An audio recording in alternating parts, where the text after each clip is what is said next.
IGN's Summer of Gaming continues when we kick off IGN Expo number 3 mere moments from now. We'll be dropping a ton of exclusive trailers and reveals, as well as showing off brand new gameplay.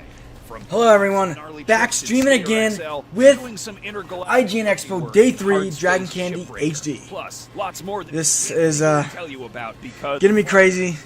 Be sure to stick around afterwards when IGN's news hope they show some really cool stuff. Down the biggest news really do. In the gaming world. And then definitely hit that like button, subscribe to the channel, tell your friends. Live at 5, don't forget to hit that bell, because if you don't, you won't get all my stuff. Gameplay reveals so all my videos, my walkthroughs, these things. Of the lawyers. So it's gonna be insane. Crack open a I'm gonna watch this whole thing, this whole event. And please, call you see, get some popcorn, get some candy. IGN's Summer of Gaming Expo snacks. number 3 starts right now. Let's do this.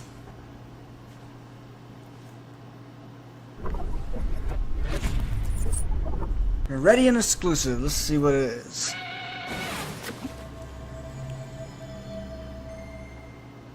Arc system works. Unreal Engine. Guilty Gear. Strive.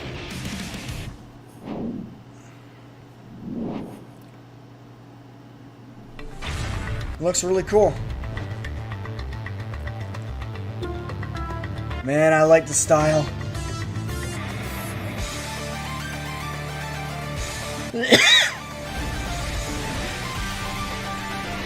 Sorry that it's blurry.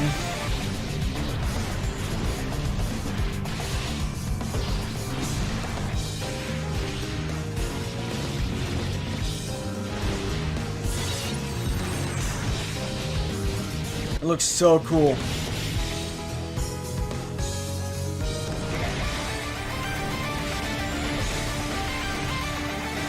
I don't do much fighting games, but this looks like something I would really like.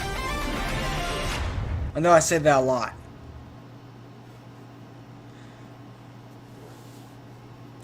Huh.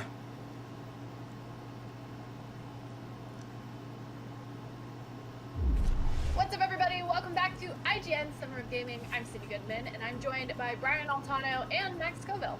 Can we watch some video game trailers? I want to watch the trailers. And nobody wants to hear us talking. They want to watch video game trailers. We're irrelevant. We could be replaced by machines at any moment. Great. Well, that's funny. You should be aware that you can get bonus gameplay clips and info by downloading the TikTok app, following IGN, and searching for IGN Summer of Gaming hashtag. You can also upload your own best plays. I love your own best plays. That reminds me, by the way, we're also asking folks to donate throughout the summer by following the links in their video description or heading to donate.ign.com. Donations go to support the World Health Organization's COVID-19 Response Fund and the Bail Project, which reunites families separated by the mass incarceration system. Next week, we're doing IGN Expo 4, but over the weekend, you can catch the Guerrilla Collective and PC Gamer Show if you want to catch more gameplay and trailers. But for now, we also have some game trailers. I was promised game trailers. He's such a goofball. I can deliver. Let's roll the trailers. Trailers. Oh, man. Ancient castles, exalted land. The heck is this? Bygone age. Those who visit these age-old monuments will tell you. Wait a minute. Oh, this feels like the Holy Grail. Something completely different. The, you know, the. I won't spit on you. Gender Jackson. You know what I mean. The thing. Monty Python. Yeah, that's oh, and that's Luna. She's how you say, vampire. This is goofy. It's not my thing. I don't like the side scroller for the. Unless it's a platformer. You can take control of them, and now they are you. Choose a hero. Okay.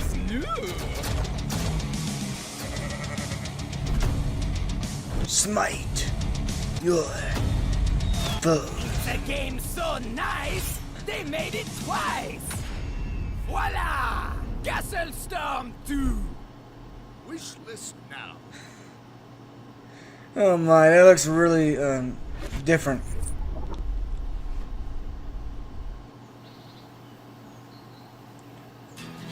What's this now? Ranch Sim. Of course.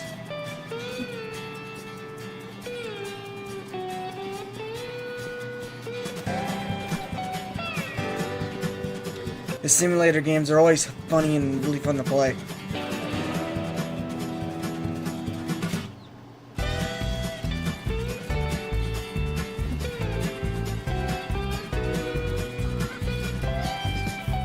My brother would love this. I'm telling you.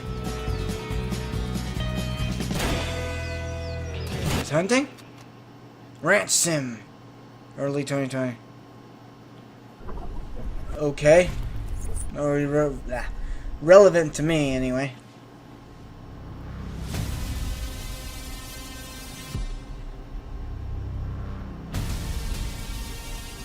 What's this now?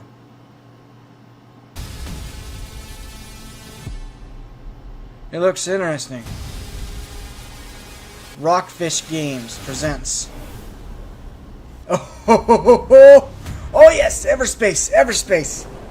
I never played Everspace 1, but this one was more accessible to new people.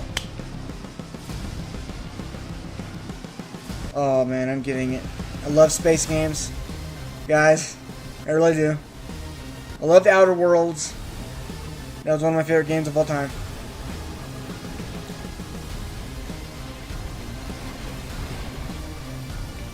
It looks like an X-Wing. Like, that's so cool. I have a Lego X-Wing over here. Closed alpha starting soon. Ah, darn it, no release date. Too bad.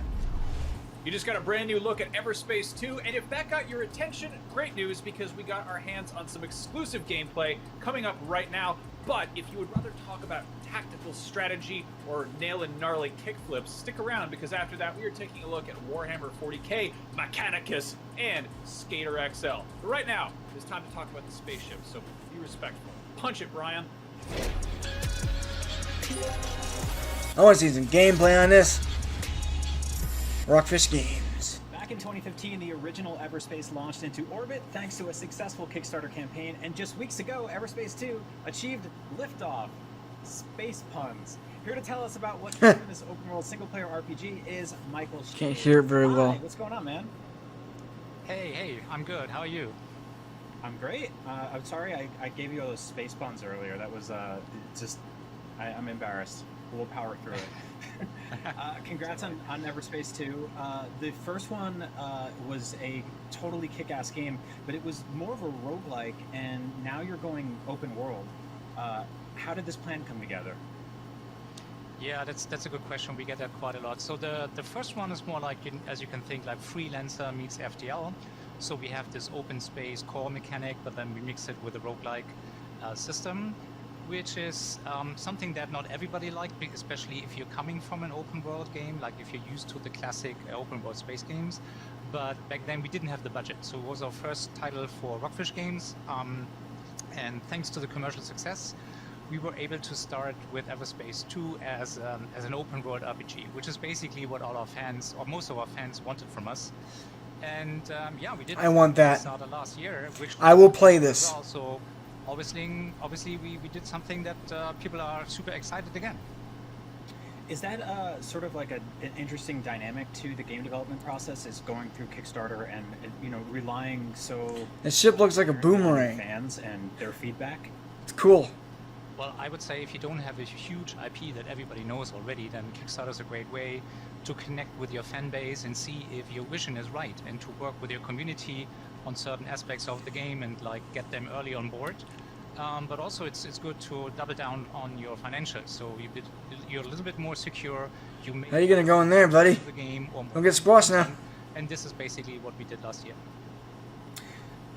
The original game was like, this is really cool. The fact that it was, Can you get out of your ship? That would be really cool. Kickstarter and everything, and again, like you said, this is not like a massive, well-known IP. You're getting there, right? But this game looks even better. So how did you achieve that? Well, the main reason is here that we now have a persistent world, which is like you can bake the lighting solution, so you can really take all the advantages. This is on PC. You can see the numbers. For the first title, 5, you know. it was procedurally generated, like with any roguelike. It's definitely so PC. You only have the real-time lighting, and that has certain limitations. But now we really can go all the way, bake super high-definition lighting solutions, but also thanks to the bigger budget, we increased the team. So we have a few more artists. We also work with some AAA outsourcing people. So we really increase also the detail to all the spaceships and the textures. And yeah, it's just with more budget, you can increase the scope, but also the quality of the game. But the biggest change is really, this is now a persistent world where we can bake the lighting solution, and you can tell how much prettier now the space environment looks like. Yeah, It looks really awesome. This game, the aesthetics, right down to the design of the ships, are like really, really cool to me. And for me, like personally, that's kind of make it or break it when it comes to games like this. I have to like really be into the ship design. Yeah. I'm a big like old school sci-fi fan, and so this is immediately connecting with me. What were some sort of did you guys have any sort of like classic sci-fi movie or TV show or video game inspirations for the ship designs? Because it's super cool. Yeah, of course. I mean, you can't make a space game without being inspired by Star Wars, Battlestar Galactica, Star Trek. Of course, we all saw that, and we really love these IPs. And well, then there is the chance Definitely. that you maybe you pick some of those ideas, but then you want to blend this with your own original ideas. I love the combat. And another big It looks simple, from our but community I think was it's that we more had than spaceship. So in the simple, original probably. Space, there were only four players. Can you add rockets which onto it? all had That'd be very awesome. different capabilities. Look at that ship. That looks So really your own interesting. play style, but it was just 4 ships. And making a space game to a certain degree is like making a racing game. So having a lot of different spaceships with different capabilities is super of space game fans. So this time around we went for a different approach, because obviously if you create a spaceship, you also have to create the cockpits. So you do a super high detailed ship itself, then you have the cockpit with financial displays and whatnot. So a lot of work goes into design of the spaceships. And So you can go in the first this is person just- too? This is just a huge budget if you have like a lot of ships. So this is why we came up with a modular design approach for those ships. Now, if you do this modular design approach, you have to be very careful or spend a lot of time in making sure that those spaceships doesn't look like just generic ships.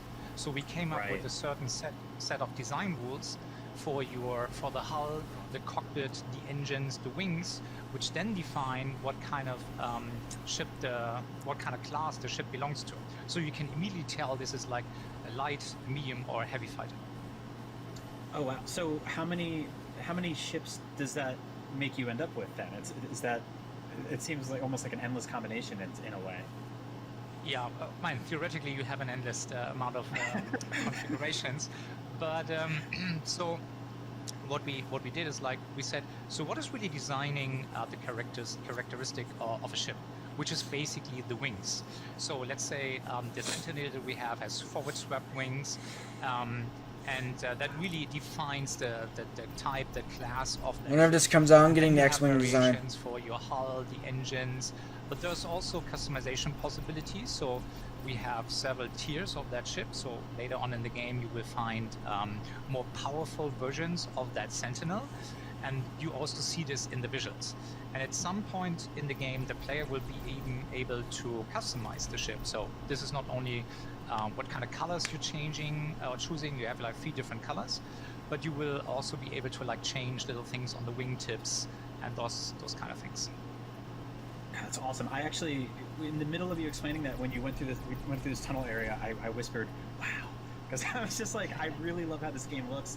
So far, we've seen sort of above land. We've gone underground in the tunnels. We've seen like straight up dogfighting in space, and this is like right here too. And this is an open world game. And so, what is it like to sort of fly from one end of this world to the other? Is this is just a massive interconnected environment? How long would that take? Well, the world itself, we have like 8 to 12 star systems, and each star system will have like several locations. So it really depends how much time you spend within these systems. And for us, we wanted to make this super easy to get around. So actually traveling from one side of the game map to the other side doesn't take that long, because Everspace is not about like real-time space exploration. We want to have this super fast-paced combat with deep exploration of the environment, but easy to get around. So we have more detail. There's more stuff within each location that you can do. So basically, you could go like in a couple of minutes from one destination to the other, if you're strong enough, if you're good enough, because obviously you will run into enemies that make it very difficult for you to progress if you are a rookie at the very beginning of the game.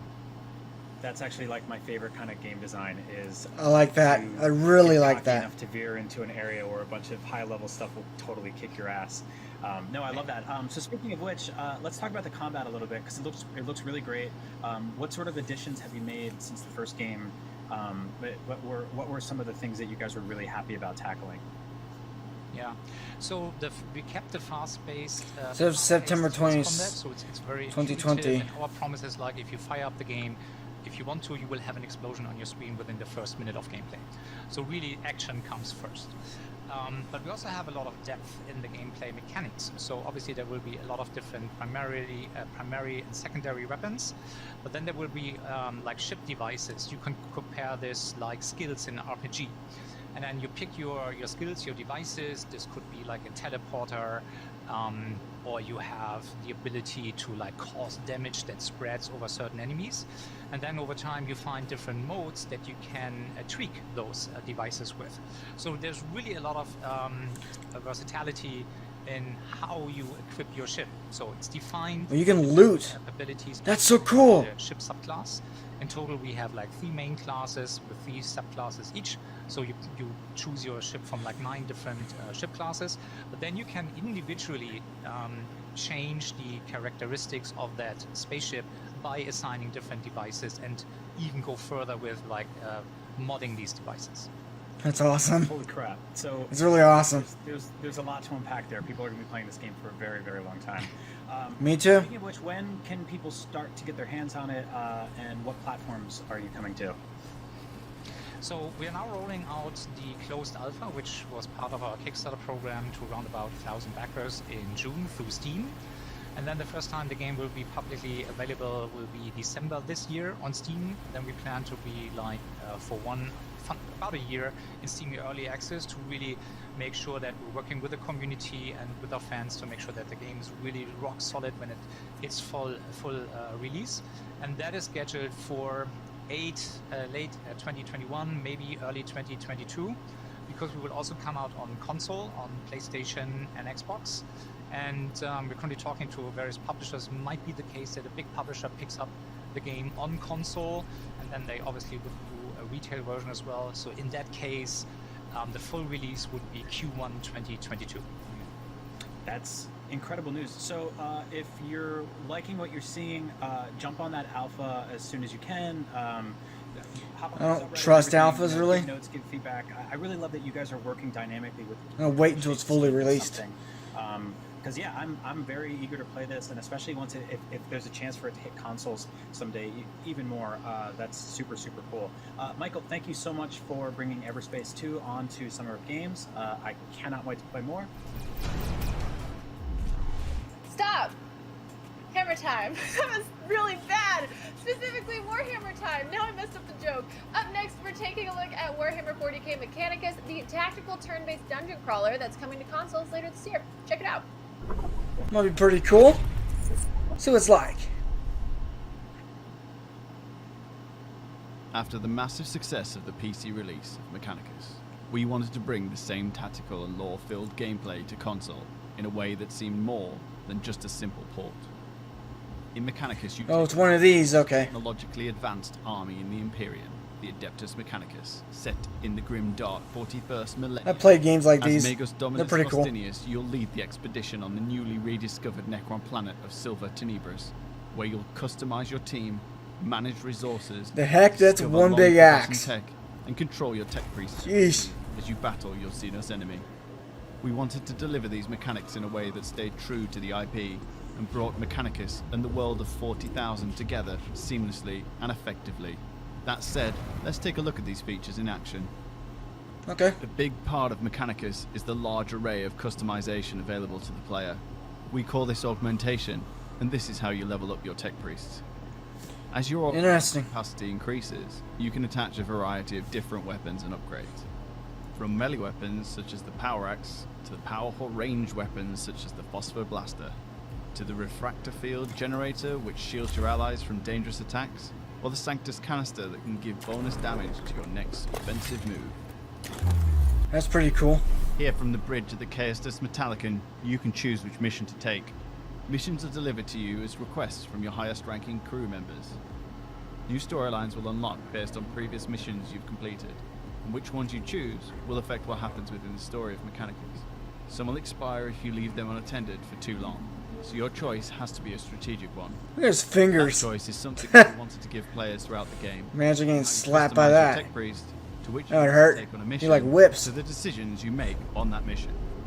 Choice is a massive part of the game, and it enables you to play the game exactly how you want to, all the way to the 3 alternate endings that you develop depending on your playstyle. It's really up to you. The story of Mechanicus crosses the paths of the Adeptus Mechanicus and Necrons like no other game, and was written especially by Ben Counter, one of Black Library's most prestigious authors. You are Never heard of him. defeating the I don't read Necron books. forces laying dormant on the planet of Silver Tenebris. I can read. Searching the Necron tomb, I just don't like you to. will uncover STC fragments Unless it's a used to comic book upgrade your or tech.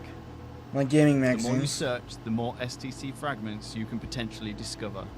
However, be warned, the longer you spend in the tombs, the more Necrons you risk alerting to your presence, and the harder the mission becomes. Each chamber may offer great rewards, but like all good 40k narratives, there is a risk as danger may be just around the corner. That danger comes in the form of encounters. All encounters begin with a deployment stage where you tactically place your units. This could be a small area or a divided deployment, mixing up each and every combat. There's a game near the Each end called encounter will have an Nexus. objective. Scarlet These Nexus. can be completed to either end the I'm most excited or about. progress to the next hidden objective. Combat takes place in a turn-based tactical system. Every unit has its own initiative, represented in the top bar. This is the order in which units will take their turns. A unit has a set movement and a selection of actions they can choose from. With Mechanicus, there are no action points. You simply move and shoot as much as you can. There is, however, a mechanic that is... It's like a board game, really. This is the cognition point. Cognition points are acquired in many different ways, either during encounters or in the exploration map. These points allow tech priests to move above and beyond by activating their most powerful weapons and abilities to allow them to move faster and more often. Mechanicus aims to set the standard when it comes to aligning the game with existing 40k lore, but we also wanted to go one step further by really exploring this and ground Mechanicus in 40k history. We did this partly by creating new locations, such as the inside of the Ark Mechanicus, for some of those missions where you battle heretical tech priests. Usually the art team at Bulwark Studios would study the physical models and images to painstakingly create the video game version, but with the absence of any reference for the inside of the Ark Mechanicus, we had to improvise. We worked very closely with Games Workshop to create the location while keeping it true to existing lore, and as you see, the finished article looks amazing. As well as new locations, we also created brand new, never before seen characters and bosses, some of which are available at the end of 7 special hidden missions found in the new console edition. To complete the action, we implemented a range of bespoke sound and visual effects that really make the Mechanicus weapons come to life. Having never been represented before in live action, we converted images from codexes and models into visually animated wonders. From the blast of a gamma pistol, the large eruption of energy from the torsion cannon. We That's again cool looking. wanted to make sure they were true to the existing lore. Along with the aesthetics, we also had to combine them with impressive sound effects that would match up with the visual firepower. We did this by creating specific and granular sounds for all units and weapons, giving an everlasting impact. It looks like We're really excited about Mechanicus covering those suits from because of the wealth of content that we Fallout. have in the game. The console version not only contains the base game, but also the Power armor. DLC, which exposes the dark underbelly of the Adeptus Mechanicus faction like never before. Brand new narrative events, again written by Ben Counter, allow players to uncover what has brought civil unrest to the Caestus Metallicum. You'll take on new but familiar enemies in a cohort of heretic tech priests that have changed their beliefs and forsaken the name of the Omnissiah. Your job will be to stop them before they corrupt you and your ship from within. But the content doesn't stop Tech there. priests. The special Omnissiah edition is also packed for the console version. This gives you access to the stunning Mechanicus soundtrack, the breathtaking digital art book, and a special melee weapon, the Arc Scourge. The wait, though, is nearly over. We're excited to announce that the console version of Warhammer 40,000 Mechanicus will be available to play on July the 17th. Releasing on PlayStation 4, Xbox One, and Switch, you will soon be able to take the fight to the Necrons. It feels like a Switch game. Of Silver I'm telling you. Tenebris.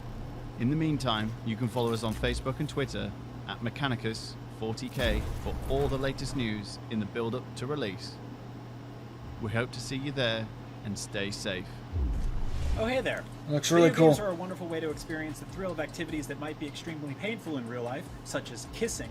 But Skater XL lets you land kickflips and grind rails to your heart's content without the imminent threat of shattering your femur or tearing your ACL. I actually don't know what those letters stand for. That's coming up next right after we take a quick, painless commercial break, which might have a little bit of pain. Who knows? Just a little bit. Could be there, might not be there at all. You'll just have to watch and find out. IGN Summer of Gaming is brought to you by Fuser, who will be partying with us all summer long.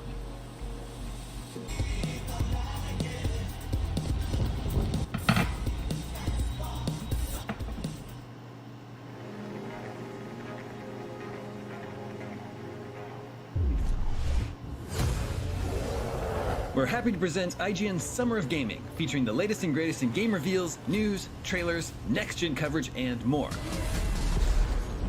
Our month-long event features our first ever series of IGN Expos, where you'll get first looks at world premiere game trailers, exclusive game demos, and interviews you won't find anywhere else. IGN's Summer of Gaming, only on IGN and IGN One on Samsung TV Plus.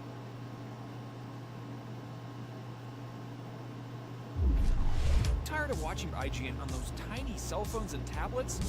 Well, IGN is moving to your living rooms. Starting in June, tune into IGN One on your Samsung TV Plus to see all that IGN has to offer, beginning with our exclusive Summer of Gaming event. You'll get first looks at world premiere game trailers, exclusive game demos, and next-gen console coverage that you won't find on any other network, only on IGN One. The next generation of video gaming is on the horizon, and IGN is here to bring you the latest PlayStation 5 and Xbox Series X news and analysis in our new weekly show, Next Gen Console Watch 2020. We'll bring on the experts to discuss and analyze all the latest developments around these new consoles. From frame rates, services, features, peripherals, and even all the new tech jargon, Next Gen Console Watch 2020 will keep you up to speed on everything leading up to the next generation of gaming. Join us every Friday for a new episode. News, games, and more is IGN's live news show every day of the week that covers all the day's news about games, movies, comics, and of course more. This is our daily live show that takes a rotating cast of IGN talent going over all the latest news of the day while taking live questions and comments from chat. We're live every Monday through Friday at 4 p.m. Pacific, 7 p.m. Eastern, and you can find us on mixer.com/IGN, youtube.com/IGN, and twitch.tv/IGN. See you there.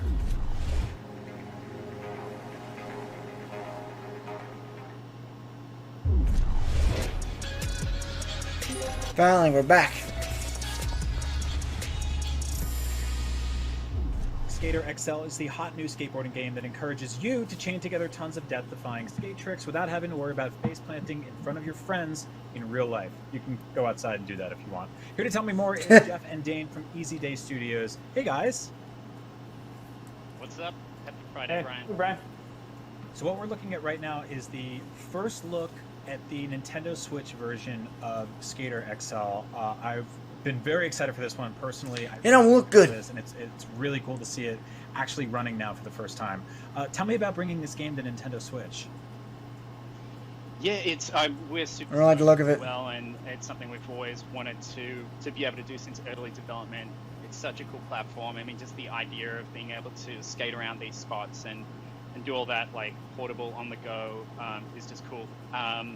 So yeah, we're looking at Trucks are pretty cool. Switch, to point out, this is exactly the same content that's on the big consoles.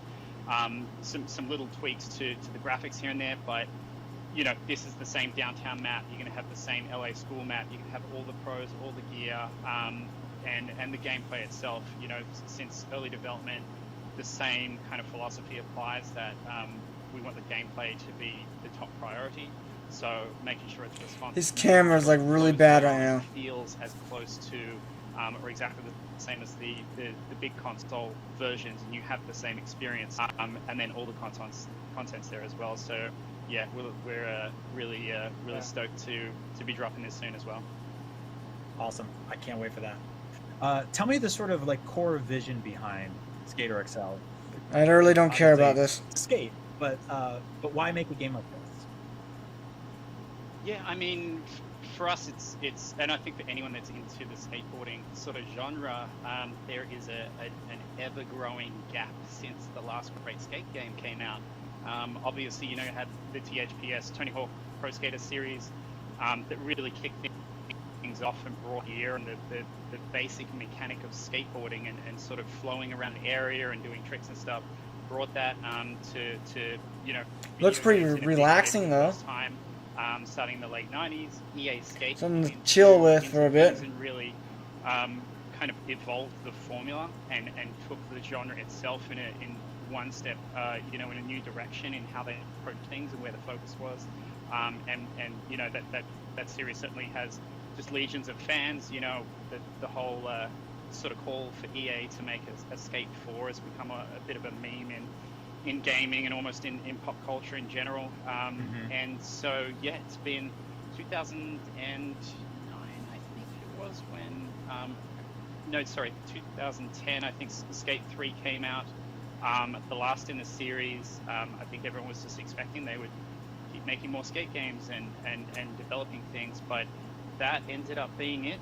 That there's been a 10-year gap in the genre, and no that kidding. was the starting point. I think it's been a long time, and so the team as it stands, we're all kind of in the right time off the back of building games in the action sports sort of genre, but all of us coming from Wow, it's gotten really blurry. of skateboarding, and Jeez. This is really the title that Sorry guys. it's a dream title for us, I guess. We're kind of the right place, the right time. Yeah, that's interesting because there's a lot of stuff in video games that makes you feel like there'll be a release of your favorite genre every year, and for a while there isn't, and it just goes away. So I'm happy to see you guys are filling the void here. I think like a really great skating game makes you want to go outside and immediately start skateboarding on everything, or basically look at everything through the eyes of a skater now that you've been playing a game. But the environments that you guys have in your game are based on real world environments. Is that correct? Absolutely, yeah. What we have coming for the release of the game is, maps that are based off real terrain and things that really, you would associate with skateboarding and what skateboarding means to a lot of people, which is, You guys remember those finger skateboards? LA, ones? spots, I remember those when I was a kid. I used to have a couple. to any I had kind 3 or of 4 of them. connection to skateboarding, Used to play with them. or watch a skate video over the years, like to a skateboarder's eyes, these environments are like playgrounds, and there's just so many different things in them. So we want to capture it. We also wanted to include a whole lot of real spots, and in skateboarding, the spots themselves become famous things. And there's a lot of iconic spots that we See a lot of glitching. That you would have seen in countless stuff. videos, and real memorable locations that are all designed into these bigger environments. Now, is this downtown LA right here? Yes, we are near Chinatown and Koreatown. Yeah. Yeah, because I was getting, you made me weirdly nostalgic for like the E3 Convention Center area, especially because we won't be going to that this year. And this might be my closest opportunity to go, especially with no crowds or anything. Is going to be very nice. What's a thing that you feel? What's the thing you feel like you have to get right? Yeah, that's right up there. There's like video game ads on those big billboards every single year. This is like really cool for me right now. Yeah, I think last year was Doom. Maybe had a. Yeah. Oh, that's awesome. Yeah. I'm getting very nostalgic. You do the coffee meetings across the road at the steak place, or there's that Chinese restaurant as well. You might notice we have reconfigured things a little bit. This is very much designed with gameplay first, as the gameplay. That's our core focus on it. This is boring. If we're going to include a real spot, we have to make sure it's fun and not, just something that's like perfect to real life, but then it doesn't skate game with the game mechanics. So it's getting that balance of like keeping the essence and what makes the spot memorable and recognizable, but making it work with the gameplay at the same time. And one of the things you've done here to ensure that is you removed all of the security guards who are always standing outside of the LA Convention Center. One, because they're pesky, and two, because the security guards are the known enemy of the skater. Absolutely, and it's.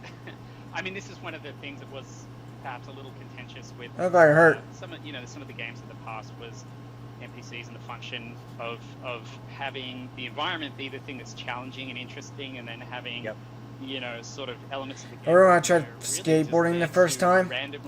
Oh gosh, I was so dumb with it. I tried jumping off stairs. The wrong moment, so. 2 flights of stairs. Yeah, I didn't end up well. Not quite a complete version of the levels. There's some elements. Scraped up my whole knee and side, my whole side. It's sort of more of that coming in. Remember that real well. Now, I was 7 years old when I did that. Is in real life all about physics. It's about momentum and landing and making sure that you can link everything together. What's the hardest thing about getting physics right in a skateboarding simulation game? You're making me pick one. Well, I'll put it this way then. What's the thing that you felt like you absolutely had to nail, like a feeling in real life skating that you really, really wanted to make sure it was like one of the most important things to get down here? Yeah, and this is a very, very interesting thing, I think, core to the game. That, I mean, not to get too much into the weeds of the game mechanics, and I think the evidence is there when people play the early access version of the game, and we see the response that it's had. I think we feel like we really, have been hitting the right points and prioritizing the right things. And it really comes down to the control and the sense of expressiveness that you have. The sort of metaphor we've had in development is that we really want something that is like I think you broke a limb. We have, I mean, this is really a first for skateboarding games in general, is that we haven't programmed tricks into skateboarding. I always wanted to skateboard, but when I hurt myself that one time, movement of the board. I never wanted to do it again. You have independent control of the feet through each stick. Moment to moment, we read those sticks at a very high rate, and that is mapped into the physics of the game at a very high rate. What you end up is something that, as you move the sticks, you feel and see immediately the response of that. And you have this thing that's like, it's much more like learning to play a musical instrument than it is unlocking some challenge designed into the control scheme itself. There was a well-known control gameplay designer from Ubisoft who did some great GDC talks some time back about expressive control design. A lot of that stuff we took to heart in that, that really resonated with us, is that there's something about skateboarding. There's a reason why things get, it's such an addictive thing, and a thing that around the world, this culture and this, there's so much more to skateboarding than just going out and, ticking some box of like you did a trick. You can be working on your ollies and kickflips forever. There are pro skaters that you look at the way they do those basic tricks and you're like, you can do even the basics, the way you execute them. So that's something that we wanted to capture, was the feeling that it's more an extension of you. It's kind of like, if you do happen to play an instrument, you sit down after 3 years and play the same song that you played 10 years in, and you're going to feel a lot more expressive. Your ability to play that and really put style into what you're doing. And it seems like a strange analogy to go from music to skateboarding, but like I think that's kind of the sort of best image I think we're able to paint, is that the game doesn't end when you can do a trick. You really keep evolving in the way that you execute things, and those subtleties and then the way that you can skate spots and the number of things you can do as you flow around is just, you know, really limitless. So yeah, very sandboxy style gameplay with these big environments to skate around. I love it. I appreciate that you sort of put that in there, that, you know, it does feel more like a musical. Fix your camera, dude. Jeez. It means it's going to take a long time to really, you know, perfect it, and I think that that's what people are looking for right now. They want something they can really dig their teeth into. Hopefully, you don't have to wait for a long time to play this game, because it's out in July and it's coming to PS4, Xbox One, Switch, and PC. Is that correct? Yeah. I mean, in a nutshell, it's the first skateboarding game to come to all major platforms. We keep saying since EA Skate, you know, in 10 years, but Skate wasn't on PC. So, you know, our goal is really to bring skateboarding as it, you know, it seems to be having a little bit of a renaissance. It's going to be in the Olympics in 2021 now. The Olympics have been rebooked, but, you know, skate growing all around the world. It's a little bit of mixed sort of feelings, I guess, about Olympics and how competitive skateboarding fits into street skating and all that. But in general, I mean, skateboarding's coming back, and our goal has been to, you know, to bring it to as many people as possible. And so from the outset, making sure that we could bring it to the Switch, which, you know, it's just come out the gates so strong. It's such a cool platform, and yeah, coming out on all four very soon. All right. Well, guys, thank you so much for joining me today. I really can't wait to play Skater XL. I think I'm going to play it on Switch because that just feels right. I always wanted like just a portable skateboarding game to bring anywhere, even though we're not going anywhere anymore, but we'll make the best of it. That's Skater XL. Thank you all so much for watching, and thank you guys for joining us, and we'll see you soon. They didn't tell him what his... Oh gosh, she should have said something about that. Hey you! Yeah, you. Did you know that you can get bonus Summer of Gaming content by downloading the TikTok app, following IGN, and searching our Summer of Gaming hashtag? Oh, you did know that? Wow, what a waste of your time then. I'm sorry.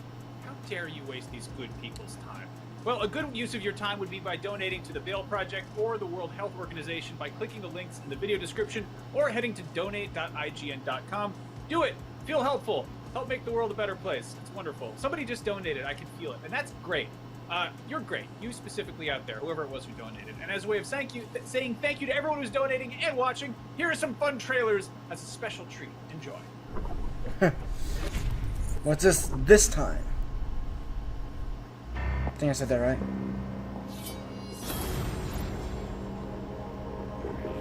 What the heck is this? That looks like it hurt. It's a top-down isometrical game. Okay.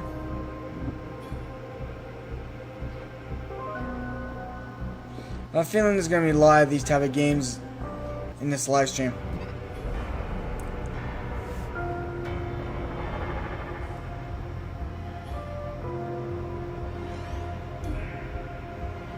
What's up with the all-seeing eye?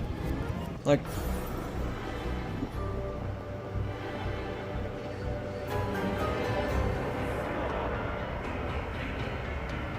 Purge something.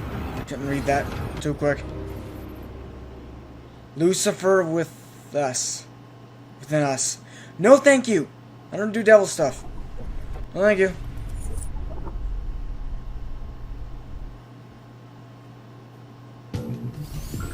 Atlas. They're pretty awesome. I like their games. I have a couple of them. 13 Sentinels. 13 stories all intertwined.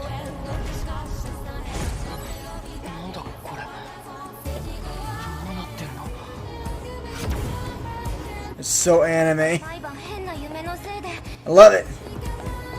Out there. Out there.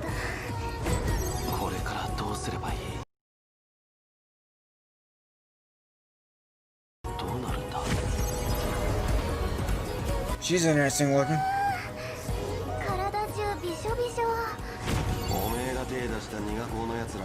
That guy looks like he's from the 50s.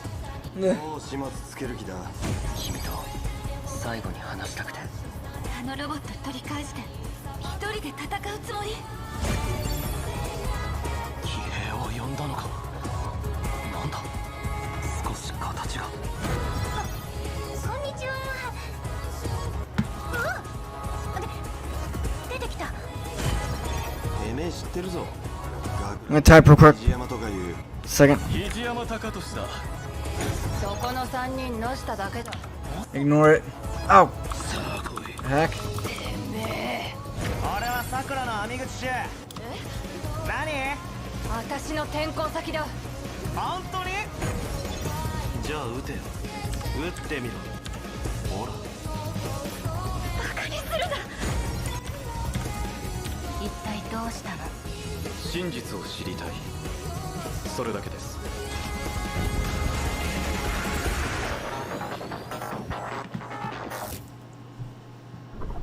Update that. Ooh, what's this? Language simulated gambling. Sega.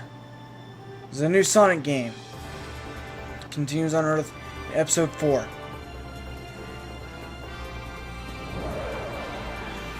Oh, this is Gundam, isn't it?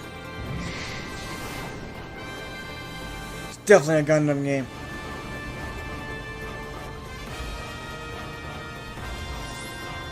What the heck? Yeah, it's so Gundam.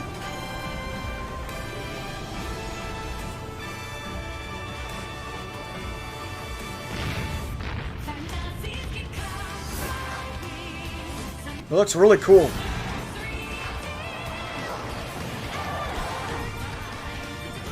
Super fast. I would love to be in one of those things. That'd be awesome.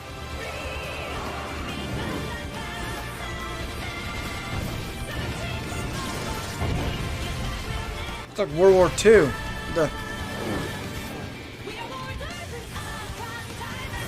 The planes, I mean, not the game.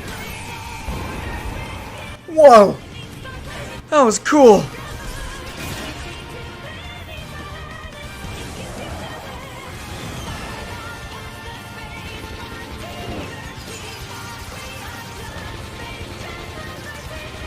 The graphics are really good.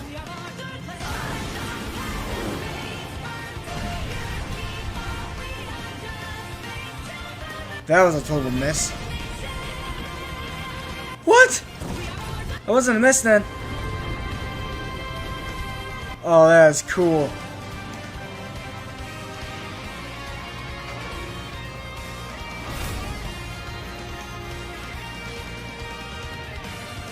That looked awesome.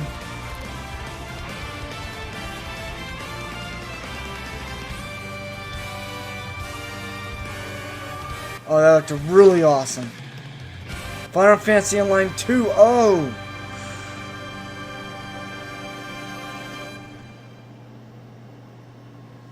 That looked awesome. Coming up next, we're taking a look at Total War Troy, the latest entry in Creative Assembly's award-winning strategy series. You know, one day when I grow up, I hope to too become an award-winning strategy series. Until then, we're taking a quick break. I'm gonna take a quick break, get myself a drink, and I'll be back. Will be partying with us all summer long.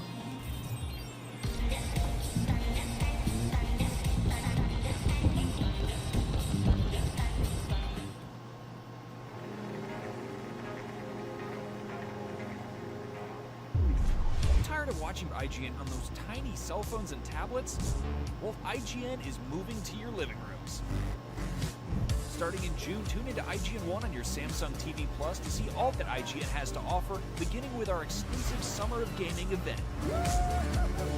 You'll get first looks at world premiere game trailers, exclusive game demos, and next-gen console coverage that you won't find on any other network, only on IGN 1.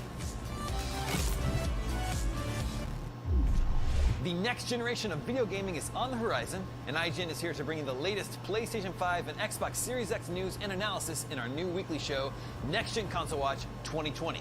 We'll bring on the experts to discuss and analyze all the latest developments around these new consoles. From frame rates, services, features, peripherals, and even all the new tech jargon, Next Gen Console Watch 2020 will keep you up to speed on everything leading up to the next generation of gaming. Join us every Friday for a new episode.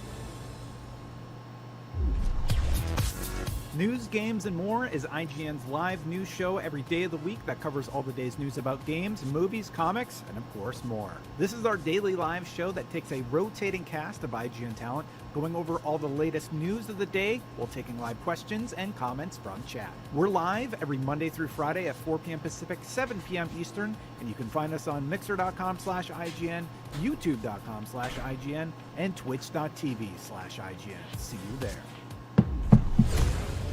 I'm back. We're happy to present IGN's Summer of Gaming, featuring the latest and greatest in game reveals, news, trailers, next-gen coverage, and more.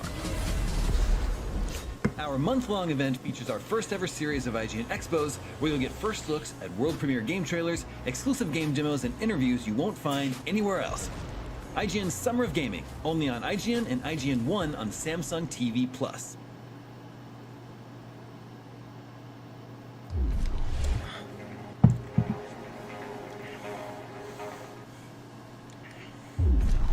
Welcome back to IGN Summer of Gaming. Hey, you know what's more fun than a wooden horse full of sweaty dudes with swords?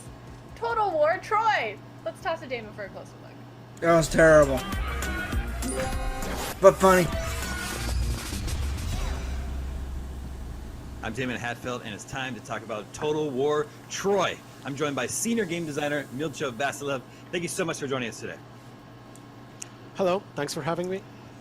So tell us about Total War Troy. This the latest entry is going to be focusing on the Trojan War. Is that correct? That's really good. To be focusing on the age that was around the Trojan War and the Trojan War in particular. And this is the first time that the Total War series has sort of been set in this era, right? Yeah, it's not only that this is the first time that any Total War game is set in this era, but it's actually the first time that we go so much back in time, all the way to the Bronze Age. So what are the two sides that are at war here? I mean, obviously we know, but sort of set it up for the version that you're going to be showing us. Well, the game is inspired by Homer's epic, the Iliad and the Odyssey. So the two main sides that are going to be on the Trojan War are, of course, on one hand the Trojans, and on the other hand the Greeks, or the Achaeans, as they were called at the time. And the game starts with this whole conflict from when a Trojan prince by the name of Paris steals the wife of one of the Greek kings by the name of Menelaus, and sails her all the way to Troy, leading to what would later be known as the Trojan War. Sure. So is Total War Troy going to feel familiar to fans of the Total War franchise?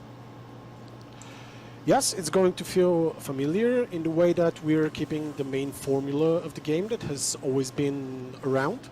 But we are also adding new features that are going to be seen for the first time in a Total War game. So tell us about some of those new features. One of the biggest new features that we're including is the new multiple resource economy that we have.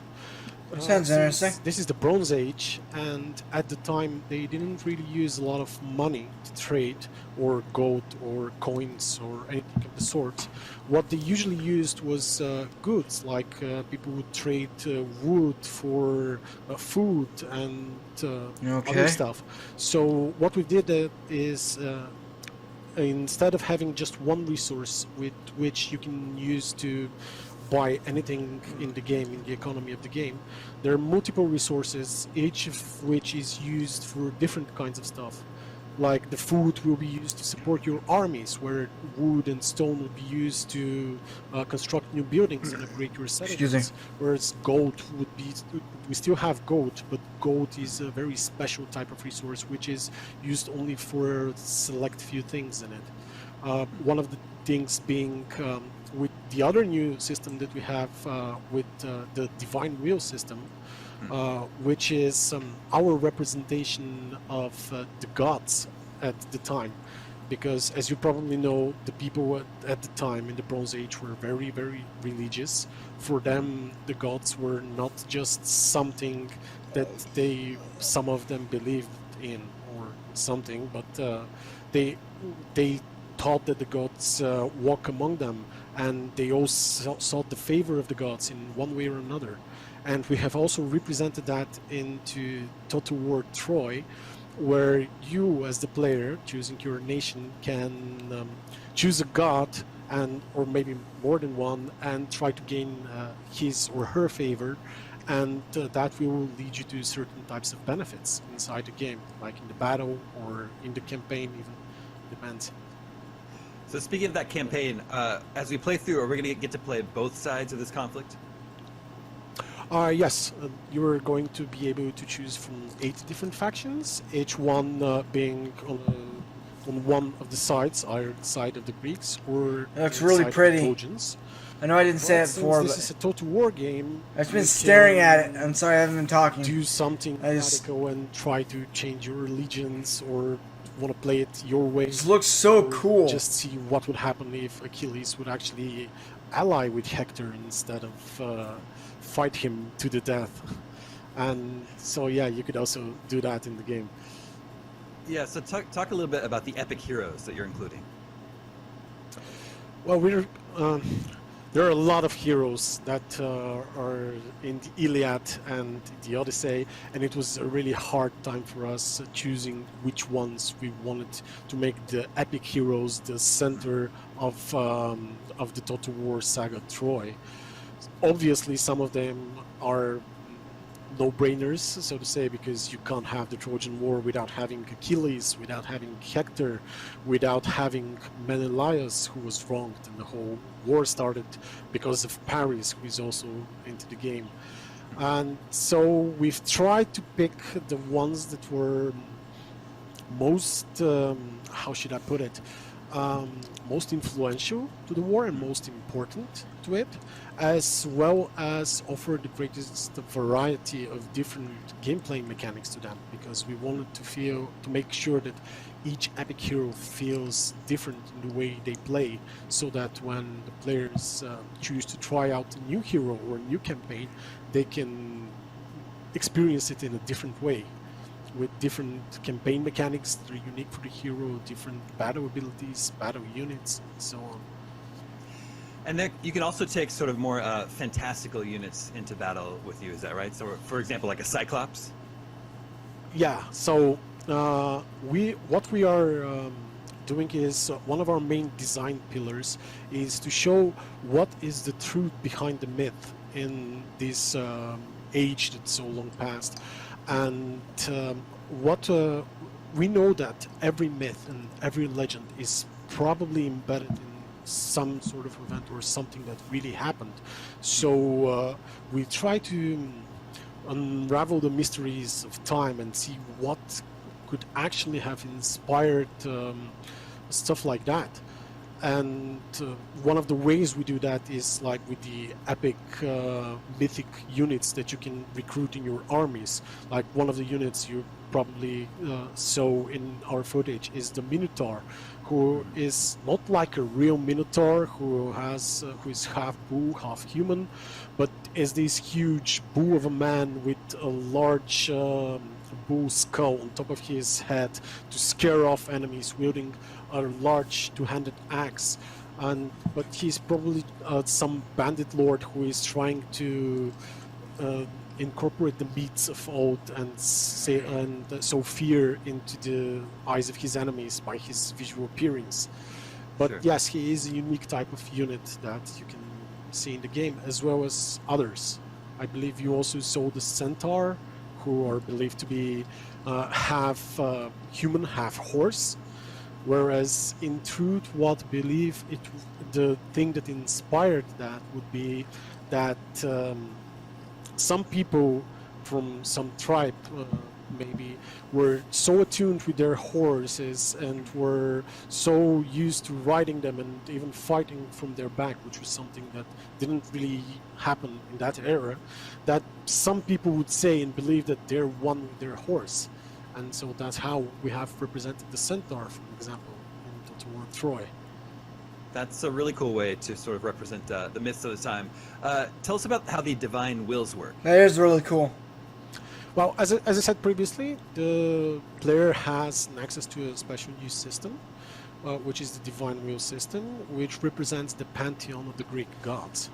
And in the Trojan War, the gods actually, according to Homer, took That's supposed to be part Olympus, in right? the war itself. Some being on the side of the Trojans, others being on the side of the Achaeans. And here, this is also the case. Whereas when doing certain stuff in the game, depending Athena, on what Apollo, god you want to appease, Poseidon. you may gain their favor, or you may use special types definitely of Greek. agents or other actions that to gain the favor of the gods that you choose to be aligned with. And depending on which gods you choose, you're going to get different types of benefits into the game. Like, for example, appealing Ares, who is the god of war, will of course make your troops much better in battle. Though appeasing Apollo, who is also believed, apart from being the god of poetry and music, is also the god of the archers' favorite. So appeasing him would make your archers be more accurate or fire faster inside battles. So even though the gods don't appear as entities inside the battles, the very fact that the people waging those wars believed that the gods were staying behind them makes them perform better into the battles. Well, Total War Troy is looking very cool. What's the release plan? Is it still on track to be released this year? We will be announcing a release date really soon. So yeah, stay tuned for that. Okay, we definitely will. Milcho, thank you so much for joining me today. Looks interesting. No thank you, though. Welcome to Check Out This Game on IGN's Summer of Gaming, highlighting exciting, under-the-radar games worth your attention. This time we've got an exclusive look at Unto the End, a side-scrolling action platformer about a father fighting to try to get back to his family, with combat that sounds cool. your opponent's actions. Here's some exclusive new gameplay. Okay. I'm interested. I think I've seen this one before. 2 Ton Studios. I like their name. It's pretty funny. The combat looks really cool. Speaking loud because this is on.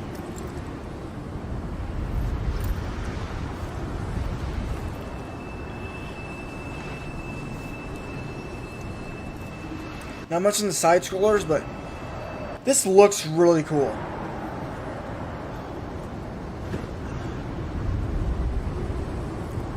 I like all the snow. I love snow. But I don't get where I am because I'm one of the hottest places on Earth. That's where I live. Right next to Death Valley. Believe it or not. I'm an hour from it. Some kind of Yeti thing. What the heck? It's really bloody.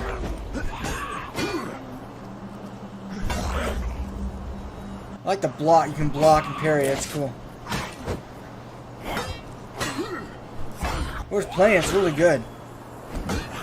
Like what you see? Then head on over to IGN.com or YouTube.com/IGN to watch the full extended version of this gameplay.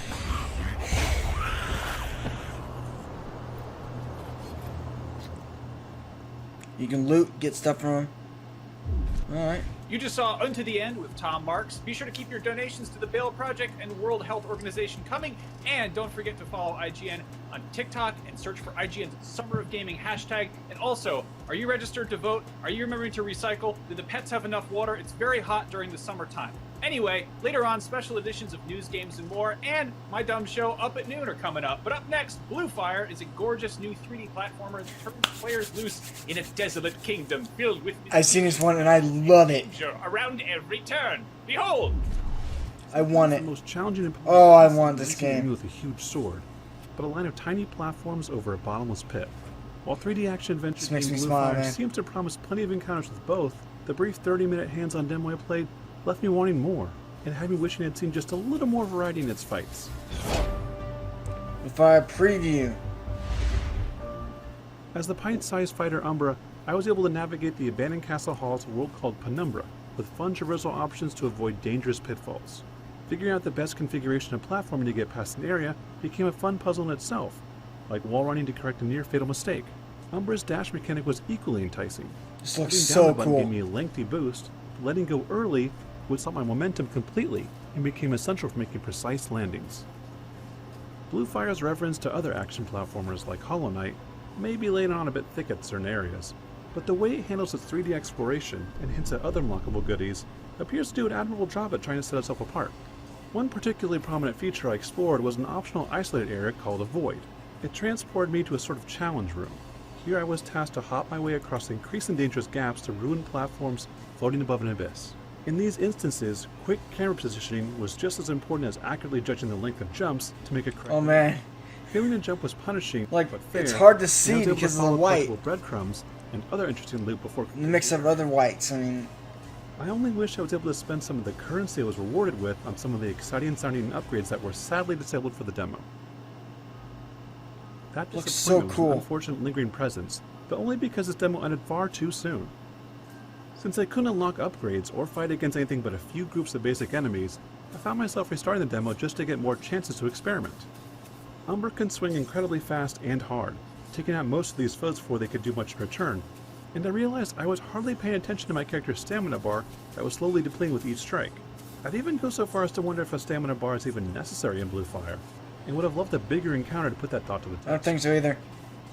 But it looks so cool. With the demo ending after an ominous cutscene, I was left feeling just a bit conflicted. I do like what I've played so far. Platforming feels fluid and precise, and there's a lot of potential for void zones to truly test your skills. Lock-on combat also feels like a great inclusion, but with so few enemies to fight against, it's hard to say how varied and challenging things will actually get, or if unlockable abilities and upgrades will make a worthwhile difference. So, while I'm certainly left with questions, I'm also eager to play more to get some answers. For more on somber-looking action platformers, you can also check out 16 minutes of Hollow Knight's Silk Song gameplay. And for everything else, stick with IGN. Still looks awesome.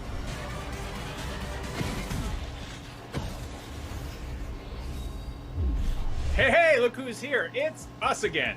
Anyway, don't forget, all summer of gaming long, IGN is asking you to give to the World Health Organization and Bail Project to combat COVID-19 and reunite separated families, respectively. You can find out more or give at donate.ign.com or by following the links in the video description. And if you download the TikTok app, follow IGN and search for IGN Summer of Gaming hashtag, you can upload your own gameplay moments and find tons of bonus Summer of Gaming goodness, as well as lots and lots of videos of people dancing and doing lip syncing and all sorts of nonsense. All sorts of various treasures. But up next, grueling manual labor is difficult under normal circumstances. But can you imagine how much worse it is in the unforgiving void of space? I can. I've been to space. I've been to the moon to fight aliens. And if you see me, you can ask me all about it on my new show. Just kidding. Well, if you can't, here's a game that might give you a better idea. It's called Hard Space Shipbreaker, and it's up next. And it sounded like a curse, but it wasn't.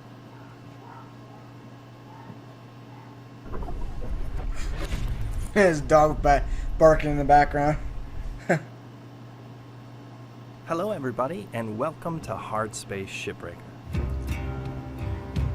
I'm Trey, here to show you our I've heard of this one. ship class, the Gecko. Now, Geckos are much larger ships compared to Mackerels, which are the ship class we've shown before. Mackerels? This particular Gecko What? is an industrial transport ship with minimal crew and a large cargo space in the middle here. Today we're going to be completing a work order, salvaging some large chunks of the ship, and showing you how the three main elemental systems in the game are interconnected. That's electricity, fuel, and coolant. But first, we've got to get inside. Now we're going to intentionally keep this room pressurized, so we're not draining our oxygen tank while we get a lay of the land. Airlock pressure levels increasing. Okay, that's pretty cool. Actually. Okay, looks like this game looks a really small cool. Coolant leak down here, causing some damage and freezing some things. We should probably keep an eye on that. Now the coolant comes from the environment. Why don't you just fix it right now? Or ECU, which is coming from this Like, I would fix that immediately. And in this room, we've got the power generator that sends power throughout the ship. We'll come back to this in a bit. coolant. I like keeps that. The reactor That from down. whoever that is, I don't know what it is. That looks really cool. It's gonna be Systems. You can see inside his ship like X-ray. So we should keep that coolant line connected to the reactor for as long as we can. So we're getting a reading that this room is unpressurized, meaning it doesn't have any oxygen in it. When a room is unpressurized, you're less likely to accidentally cause a decompression event with one of your cuts. Very realistic. Air pressure level decreasing.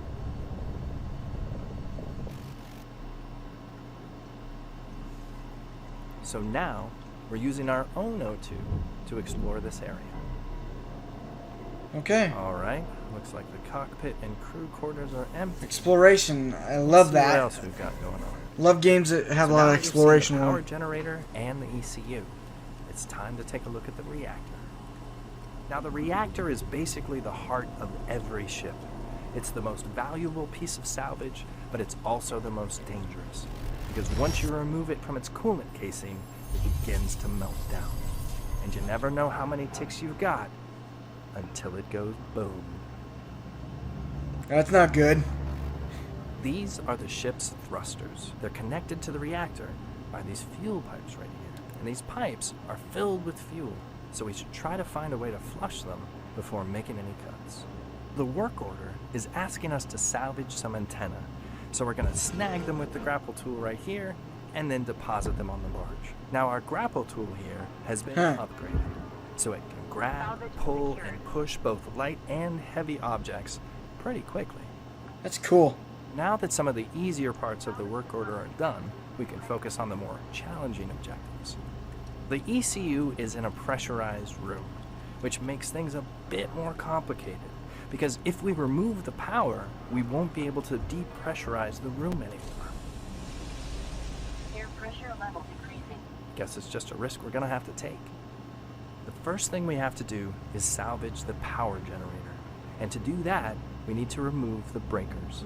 But that's easier said than done. You only have a brief moment between power pulses to pull that breaker. Miss that window, and you'll get shocked. Or worse. Warning. Electrical damage. The number of breakers and their locations vary from ship to ship. Now the power generator should be safe to remove. If we decided to remove it before pulling the breakers, bad things would have happened. This power generator is extremely heavy, and we really don't have the space to take it out. So we're gonna have to make an opening somewhere. Let's see if we can remove this front section of the ship. We're gonna use the structure filter on our scanner to look for cut points. These yellow structural points are the glue that holds the ship together.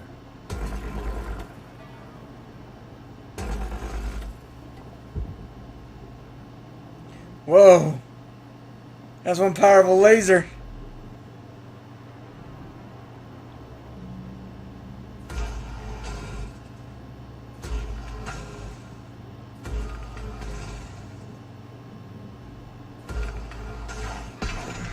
Whoops, accidentally sliced a heat sink there.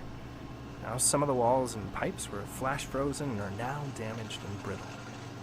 Now we're going to tether the section of the ship that we just freed up by removing the cut points and peel it like an onion to get the power generator inside. The strength of tethers stack, so the more you use, the greater the force of the pull. Now we can grapple the power generator and carefully push it down to the barge. It's really technical, sheesh. Salvage secured. Credits deposited. The final objective in the work order is to salvage the reactor. Let's see if we can flush these fuel lines to the thrusters beforehand, so we don't risk a massive explosion once we pull the reactor. Here is a utility key, which we normally would have used to flush the fuel, but because we salvaged the power generator earlier, the fuel terminal is no longer functioning. Well, looks like we're gonna have to flush these fuel lines by hand. Sometimes this can cause a fuel rupture, causing flames to burst from the pipes. But it looks like we got lucky this run.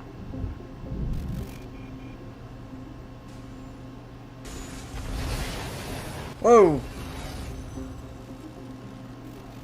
If you're ever in a pinch, you can touch a pipe with your hand and hear the flow of fuel inside it. It's a great way to tell if the pipe is safe to cut. Any additional components and resources you gather that are outside of your work order earns you extra credits that help you pay down your debt. Completing work order objectives earn you links tokens, which give you access to new tools and upgrades, as well as pay for your oxygen and tether supply. You have to pay for oxygen? Salvaging high-value components like thrusters is always a good idea. The next step we need to make is to cut the reactor free. Now this is a bit of a complicated step because there are active elemental pipes nearby. We want to make as big of an opening as possible because the reactor becomes unstable as soon as you remove it from its coolant casing. It's best to move everything you can out of the way before you go for it. Looks like this reactor's been damaged, likely because of the coolant explosion we had earlier. This means we don't have a lot of time once we begin the extraction.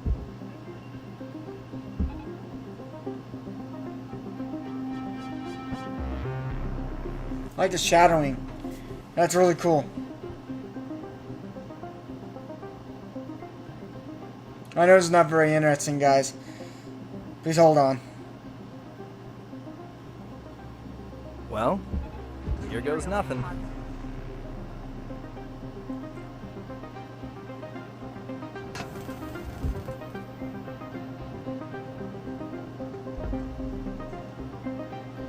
It's interesting.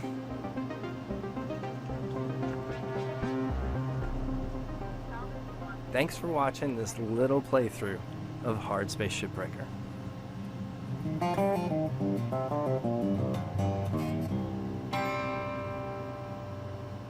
Early access, June 16th. Okay.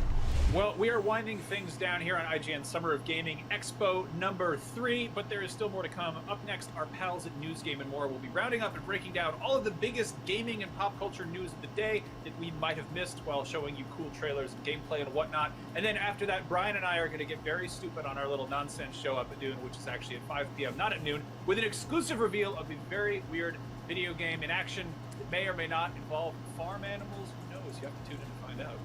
Can you guess the animal? If you do, we'll give you $1 million.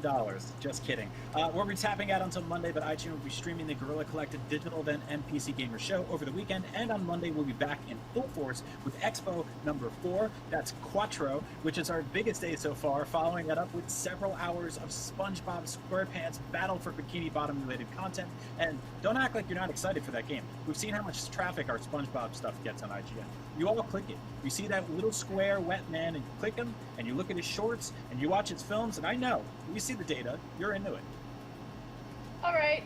A huge thank you to everyone who's been donating to our charities, the World Health Organization's COVID-19 Response Fund, and the Bail Project. And He's so goofy. I really like him. Either check He's so the funny. description or head on over to donate.ign.com.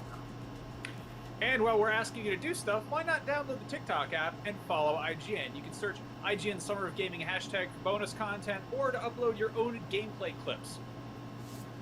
That about wraps things up for IGN Summer of Gaming Expo, so whether you genuinely enjoy our content or you're just here to argue with strangers in the chat, stick around! News, games, and more is up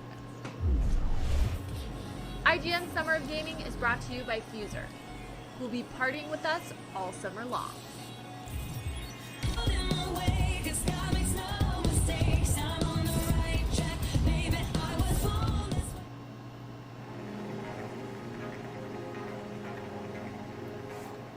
The next generation of video gaming is on the horizon, and IGN is here to bring you the latest PlayStation 5 and Xbox Series X news and analysis in our new weekly show, Next Gen Console Watch 2020. We'll bring on the experts to discuss and analyze all the latest developments around these new consoles. From frame rates, services, features, peripherals, and even all the new tech jargon, Next Gen Console Watch 2020 will keep you up to speed on everything leading up to the next generation of gaming. Join us every Friday for a new episode. Not only is IGN the world's biggest media brand for games and entertainment, but we also have a team of some of the world's biggest fans of your favorite franchises. From breaking news and exclusives, never-before-seen looks at movies and games, to reviews, let's plays, and live streams, IGN brings you all the coverage you need, no matter where you are. IGN, the #1 source for all games and entertainment fans worldwide. Everybody loves watching a speedrun of their favorite game, but what if you got the opportunity to peek into the minds of the developers while they watch their games getting completely wrecked? That's exactly what happens in every episode of Game Devs React to speedruns. Yeah, you can do that. Oh my god! We invite you to ride along with the developers as they react to, question, and enjoy some of the most skilled players exploiting and speeding through a game it took years of their life to create. Join us every Saturday for a new episode. Hey there! If you have opinions on games, movies, TV, or other weird stuff on the internet, you can take part in our new show, Power Ranking, where you can vote on all your favorite things on the internet. Do it now! Do it! Just go! Vote! Go vote! News, games, and more is IGN's live news show every day of the week that covers all the day's news about games, movies, comics, and of course more. This is our daily live show that takes a rotating cast of IGN talent, going over all the latest news of the day while taking live questions and comments from chat. We're live every Monday through Friday at 4 p.m. Pacific, 7 p.m. Eastern. See you there.